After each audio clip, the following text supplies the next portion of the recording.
à tous et bienvenue dans un nouveau cours du module Biologie des organismes végétaux, des embryophytes. Reproduction d'une gymnosperme évoluée, exemple du pin sylvestre. Le pin est un arbre de grande taille pouvant atteindre 30 mètres de hauteur. Les feuilles sont en aiguille, l'espèce est monoïque, bisexuée, c'est-à-dire les organes mâles et les organes femelles sont portés sur le même pied. L'appareil végétatif, il constitue le sporophyte, donc l'arbre c'est le sporophyte.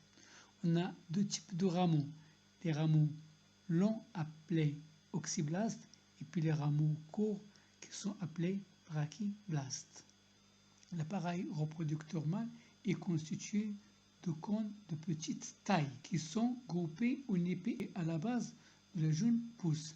Chaque cône est constitué de nombreuses écailles, appelées sporophyles, qui portent à leur face inférieure des sacs polliniques, bien des sporanges. Donc sur la face inférieure, on a des sacs polliniques ou bien des sporanges. Chaque écaille est donc l'équivalent d'une étamine. Dans le sac pollinique, une microspore haploïde donne un grain de pollen qui est le gamétophyte. Donc à maturité, le grain est constitué de deux cellules protéaliennes, d'une cellule reproductrice et d'une cellule végétative entourée par l'exine et l'intine. Le grain de pollen est pourvu de deux ballonnets qui favorisent sa dissémination par le vent. On voit ici les deux ballonnets qui favorisent la dispersion des grains de pollen par le vent. Le grain est disséminé pendant sa phase de vie ralentie. L'appareil reproducteur femelle. Alors, les cônes femelles se développent au sommet des jeunes pousses. Les écailles munis de bractées portent sur leur face supérieure deux ovules nus. Alors, sur la face supérieure, cette fois, on a deux ovules nus. La maturation de l'ovule est très lente. Dans le nucelle, la cellule mère des mégaspores se divise en donnant naissance à 4 mégaspores dont 3 dégénèrent. La mégaspore restante forme un protale appelé endosperme, puis le développement s'arrête pour ne reprendre que le printemps de la deuxième année. L'ovule. Le nucelle est entouré d'un tégument laissant une ouverture apicale, le micropyle. Cette ouverture par laquelle le grain de pollen va entrer. Le nucelle est un tissu diploïde de l'ovule dans lequel la cellule mère va subir la méiose pour donner le protale femelle. L'endosperme correspond au gamétophyte femelle. Pollinisation, fécondation et formation de la graine. Les grains de pollen sont captés par le mucilage, la goutte micropillaire, et pénètrent dans l'ovule à travers le micropyle. Les grains de pollen germent alors en produisant un tube pollinique dans lequel s'engage le noyau de la cellule végétative.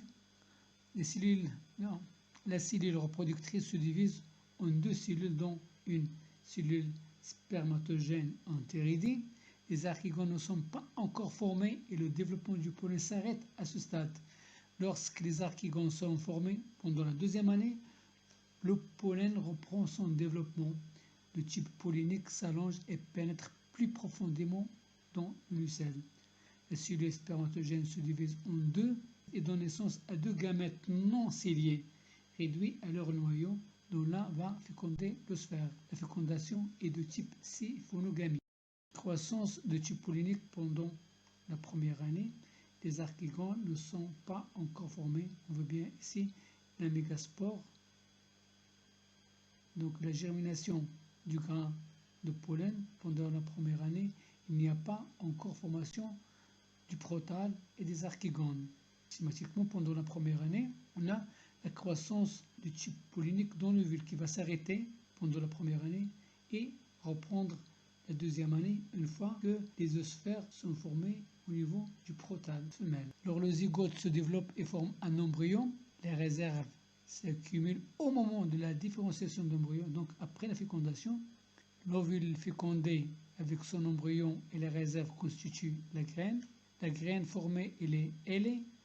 Après sa dissémination, elle passe par une phase de vie ralentie avant de germer. Tous les stades de développement se déroulent entièrement dans l'ovule encore fixé sur la plante feuillée, contrairement à Ginkgo biloba. On voit ici l'emplacement des graines au niveau du cône femelle. Ici l'organisation des graines de pin. On voit ici l'embryon, les téguments et puis l'endosperme qui est le tissu du gamétophyte femelle qui est à N chromosomes. Alors le cône de pin s'ouvre selon l'humidité de l'air et libère les graines légères transportées par le vent. Les graines sont ailées pour qu'elles soient transportées par le vent. Alors on a ici une graine, un embryon et puis le gamétophyte femelle transformé en tissu de réserve. Le cycle il est digénétique, diplo-haplophasique. La fécondation est une siphonogamie. On a une véritable graine qui se forme. Il est capable de passer à l'état de vie ralenti. La reproduction s'étale sur 3 années. La première année, on a floraison, pollinisation et début de la croissance du tube pollinique. La deuxième année, la fin de croissance du tube pollinique et fécondation. Le printemps de la troisième année, on a la formation et la dissémination des graines. Cycle de développement d'une conifère. On a ici le sporophyte adulte, c'est-à-dire l'arbre, des cônes mâles puis des cônes femelles.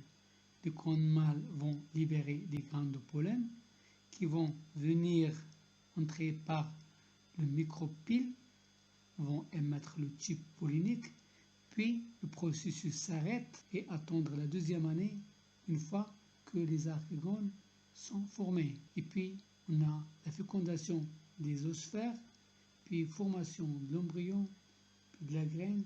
Les graines sont ailées et puis il faut les graines vont être disséminées. On a la germination, la formation d'un jeune sporophyte. Le cycle du pain sur les espèces, il peut se passer 2 ans entre la pollinisation et la formation d'un cône